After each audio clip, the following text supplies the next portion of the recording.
All right, we got fast full face to get done. So first thing you're gonna do is you're gonna put your ruler right in the center of the paper. Try to get the same size on either side.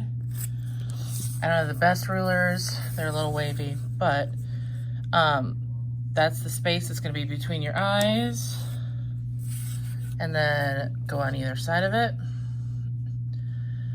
This is to make a nice even setup of your tic-tac-toe box. Okay, I'm gonna go in and I'm gonna go on either side again. Try to get that one even. That one's a little iffy, but it's gonna give me my tic-tac-toe box. Okay, and this is where your eyes, like, make full eyeball because you're gonna need that for shading.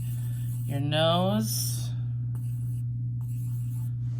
that's the monkey ears nose, but you can do any style nose you want. I'm gonna do my upside down Mickey Mouse shade and bring this out to like where the center or my pupils would be, a boop, because remember your corners of your mouth line up with your pupils. And then I'm gonna add an extra box right down here for where the chin's gonna go. Most people have a chin that's about the same length here, so chin is gonna be right here.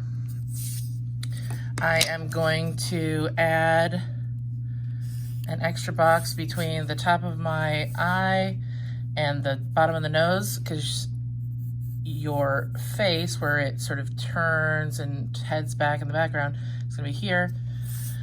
So your face to the outside of the ears is usually another square. So side of the face, and then leave this space out here for the ears, because remember your ears line up with your eyebrow and the bottom of the nose.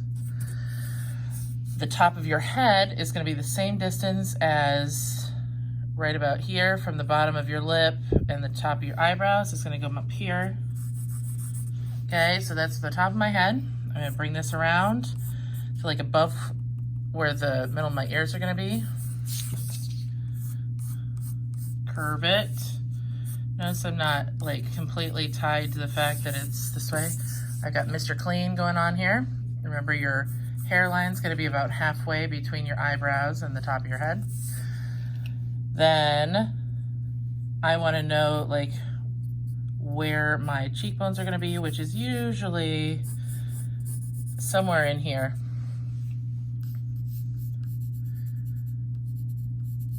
Bring that in just a little bit. I'm gonna bring, if your person is pretty average, just bring it in on an angle and then bring it over to the chin. You have to look at a picture of your person to see like what their actual chin shape looks like. You know, maybe you've got a little butt chin that has a cleft in it and has a shadow. Maybe you've got a little dimple right there. Maybe it's just a flat chin. Maybe it's a little bit wider. Maybe it's a little bit longer. You've got to figure it out. So I'm going to go in now. I've got the basics. I'm going to line up across from each other where the corners of the eyes are. Okay, my little tear duct there. Get those lined up first. Go over the top of your eye to the other side. Sometimes people have a little dip that's got that in there. I'm going to come around. Gonna keep my water line kind of pushed in there a little bit. Shade underneath this line and shade around the top parts of your eye, because the light, it gets lighter toward the bottom. So you want to kind of keep that in mind. Get your pupil in there really dark. Pupil really dark. Crease, or however your eye looks. Like, obviously, if you've got a monolid, like someone from an Asian culture or Inuit, you would have less like crease there. Otherwise, you'll have the crease. Okay, get your eyebrow upright hairs first, and then they slant off to the side. My ears, since I've got my contours now, I'm gonna bring out, and I'm gonna bring it in and like touch it right here. Okay, it's like a real loose S right here that you'll shade. You do not need a ton of effort on your ears unless you are in a side view of a person. Like, you're not gonna see a ton of detail there. So you just kind of give that impression, you give it a little bit of shadow, and it will automatically make that. Okay, go in, define this line here, get your real deep shadow, get your shadow underneath your lip. Okay, that's part of what defines your chin. Kind of go around the bottom of the chin or right underneath it to get your shadows down here.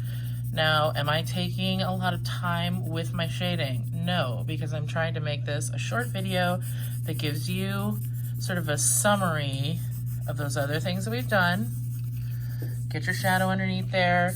Go in, like, if your hair sticks up from your hairline first, kind of go in there. Maybe it sticks up from the hairline back in the back too. Usually it comes down, over, and then in front of